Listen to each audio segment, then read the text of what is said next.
नमस्कार, Vidarbha city news चॅनलमध्ये आपले स्वागत आहे। आज मंदिरात उपस्थित असलेल्या हनुमानजीच्या मूर्तीचे जतन हिंदू सुरक्षा सेवा संघाच्या वतीने करण्यात आल्याचा दावा संघटनेने केला आहे।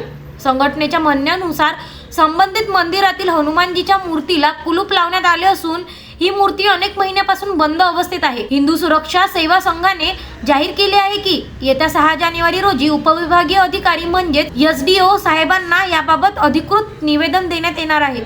मंदिरातील कुलूप लवकरात लवकर उघडून विधिवत पूजन सुरू करण्यात यावी अशी मागणी संघटनेने केली आहे।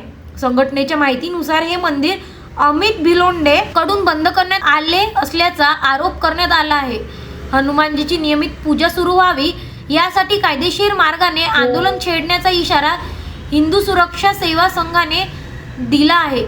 या विषयावर संघटनेने सर्व हिंदू सनातनी बांधवांना शांततापूर्ण मार्गाने एकत्र येण्याचे आणि कार्यक्रमाला उपस्थित राहण्याचे आवाहन केले आहे। Vidarbha city news Amravati.